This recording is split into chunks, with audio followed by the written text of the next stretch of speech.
اویس قرنی، تو وہ اس زمانے میں صحابی میں کاؤنٹ ہوتا تھا، لیکن اس نے رسول اللہ صلی اللہ علیہ وسلم کو دیکھا نہیں تھا۔ صحابی کی تعریف یہ ہے کہ وہ رسول اللہ صلی اللہ علیہ وسلم کو اپنے آنکھوں سے دیکھا ہو، یا اس کی باتیں سنی ہو، یا اس کے زمانے میں پایا گیا ہو اور وہ ایمان کی حالت میں فوت ہو چکا ہو اور رسول اللہ صلی اللہ علیہ وسلم پر ایمان بھی لایا ہو۔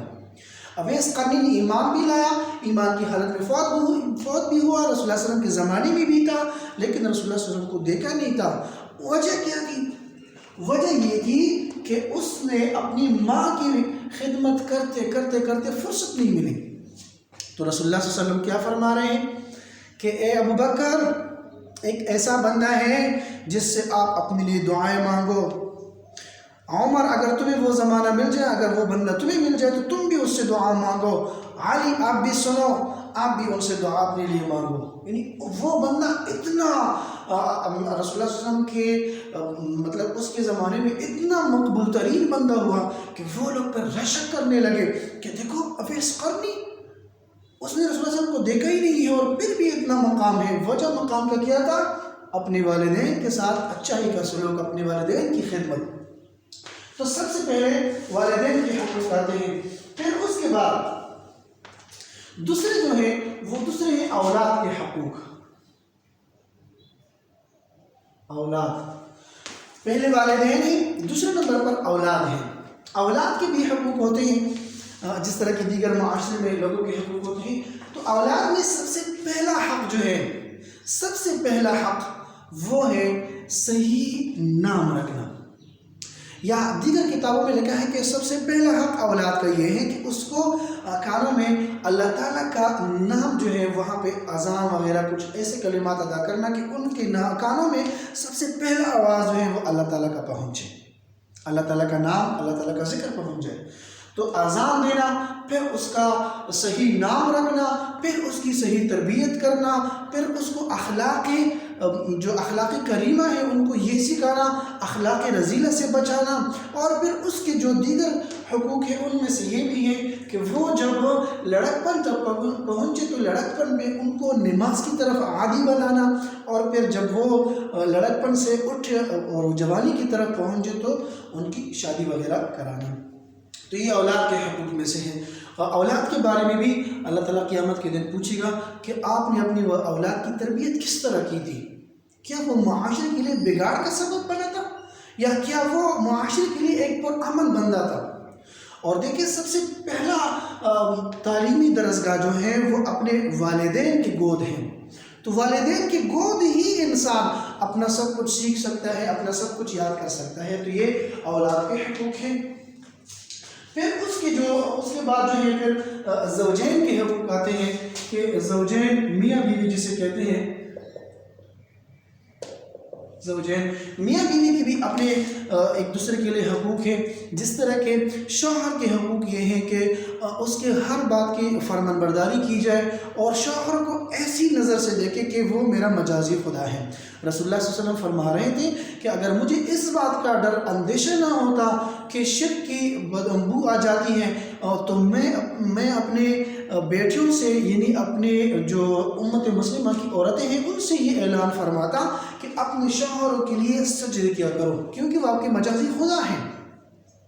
لیکن شوہروں کے کیا حقوق ہیں کہ آپ کے ملکیت میں، آپ کے نکاح میں ایسی عورتیں آئی ہیں جو دیگر قبائل سے، دیگر قوموں سے یا پرائے اجنبی علاقے سے آپ کے ہاں آئی ہیں، تو ان کا آپ نے نام، نفقہ، سکنا، عزت، سب چیزوں کا خیال رکھنا ہے، اس کی صحیح تربیت پرورش کرنی ہے، ان کو صحیح معنوں میں ان کی رہائش اور ساری چیزوں کا آپ نے خیال رکھنا ہے۔ تو میاں بیوی کے حقوق بھی آپ نے اللہ تعالیٰ ہی فرما رہے ہیں کہ آپ نے وَلَهُنَّ مِثْلُ الَّذِي عَلَيْهِنَّ بِالْمَعْرُوفِ، نیکی کے ساتھ۔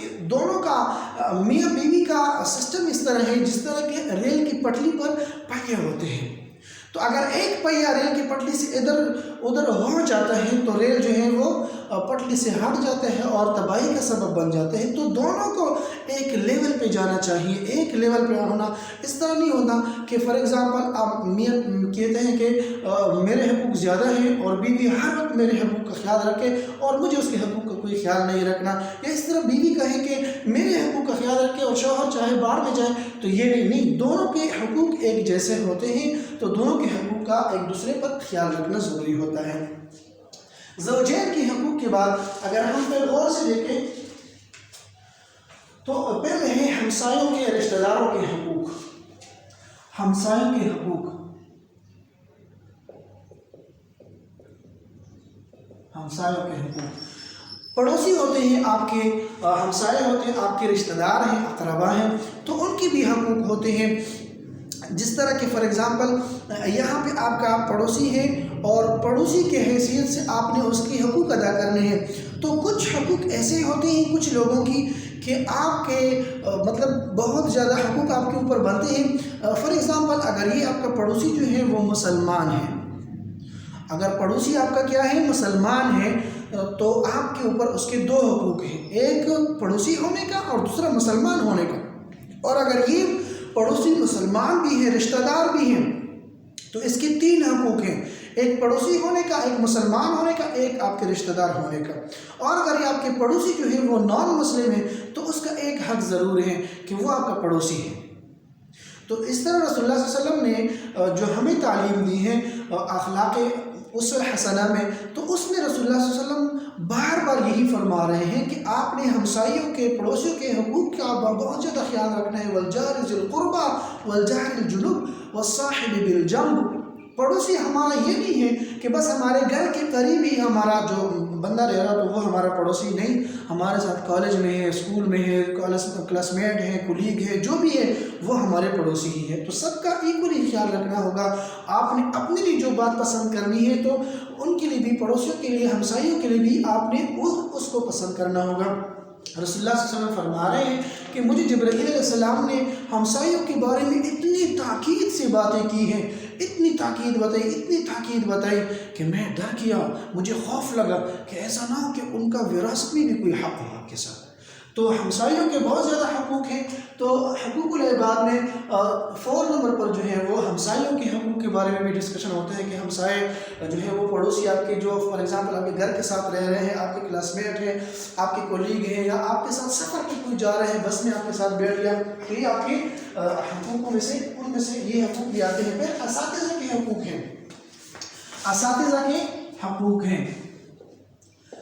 اساتذہ وہ لوگ ہوتے ہیں جو کوئی بھی علم آپ کو ٹرانسفر کرے۔ فار ایگزامپل ایک بندے نے آپ کو 1-2 باتیں سکھائی تو بھی وہ آپ کا اساتذہ میں سے آتا ہے، اور اگر پراپر طریقے سے، پراپر وے پہ آپ نے اس سے کچھ سیکھا ہے تو وہ تو اس کے تو حقوق اور بھی زیادہ بڑھ جاتے ہیں۔